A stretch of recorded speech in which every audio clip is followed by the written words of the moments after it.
Going straight to the point, because our level of wickedness and hypocrisy has gotten to a level where we just have to call a spade a spade. Number one, the elderly ones who are handling the religious matters, who are at the forefront of religion, both Islam and Christianity, they went and came back. They said an idle hand is the devil's workshop, or whatever delay le shun. Number two, one of the major guilt, one of the major excuses that they use to tie down the youth, to make the youth to be confused, is a sexual sin. The God, either Allah or Jesus, that these two religions are spreading, you know, this biblical God or Quranic God so much did it that, see, this sex of a thing, this sexual intercourse of a thing, it is only if you have sexual problem or sexually related or it is so sweet, especially when you are doing it with the person.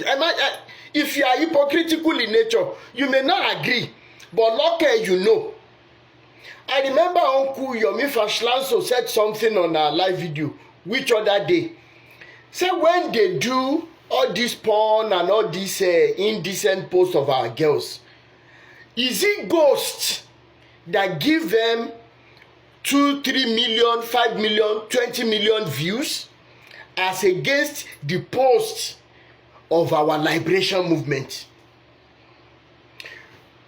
Do we need to tell you that many of your pastors are members of most of these sites where our girls are being used as non-entities, as objects?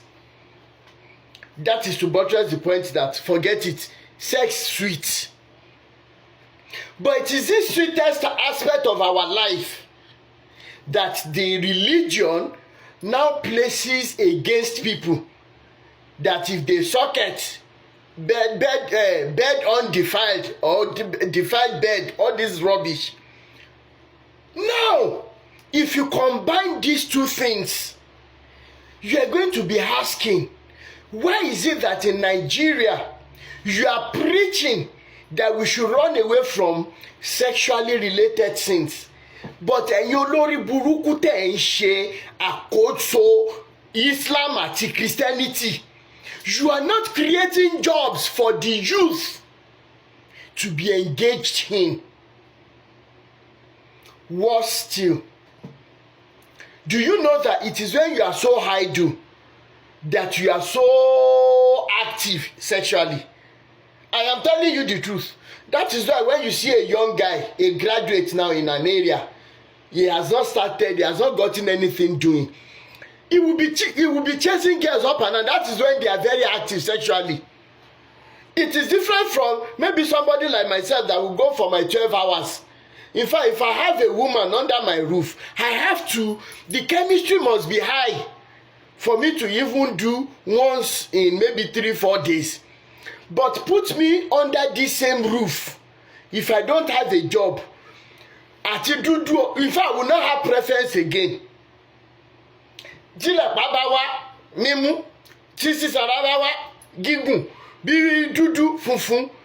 I'm telling you the truth. Ẹ jẹ́ ká bára wa sọ tọrọ, ó ti délẹ̀ ká sọ. Now, you want these youth to be responsible, to be. Ẹ máa wá fi àdúrà. Ẹ máa fi tackle sexual issues. Can prayer decrease the hormones that are running in the bodies of our youth, both men and women? You pastors ẹ bẹ̀rù Ọlọ́run. You àfáàs ẹ ò bẹ̀rù Ọlọ́run.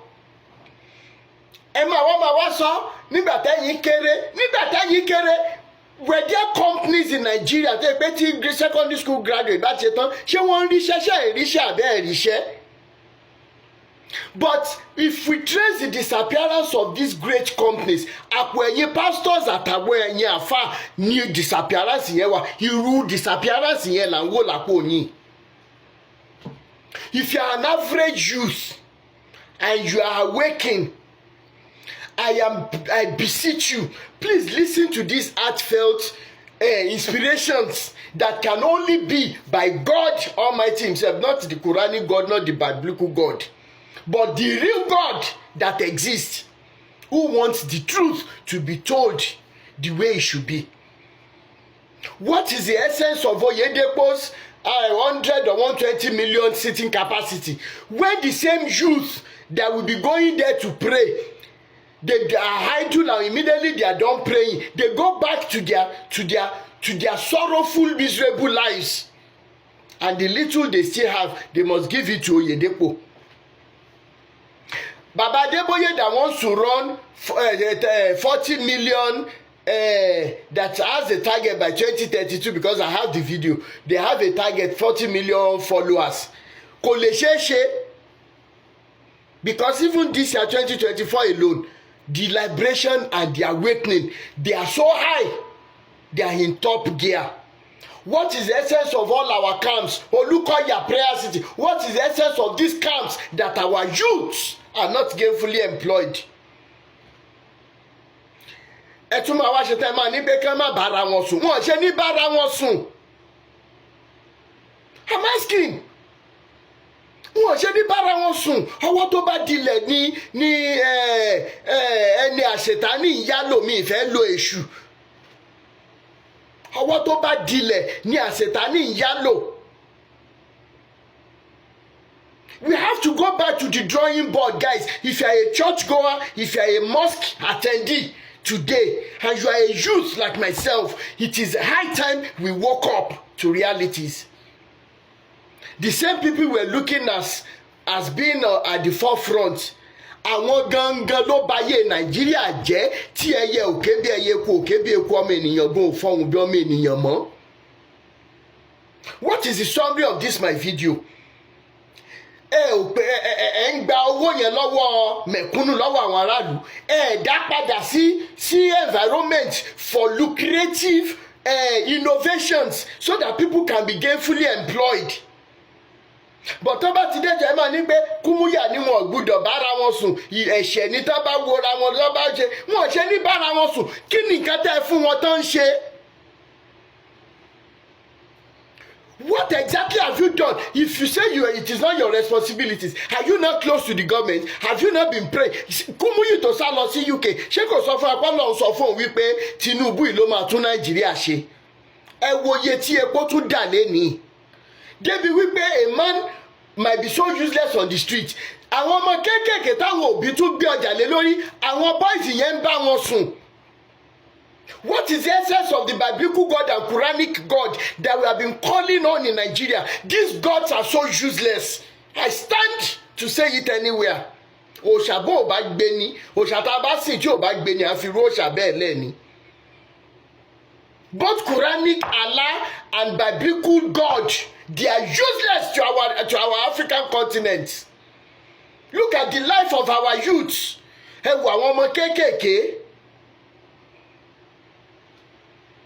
I hope this message will go a long way to touch them, to reach them, so that they will know that they are the most wicked entities. Mo wá fẹ́ sọ ní kẹ́yìn fídíò yìí.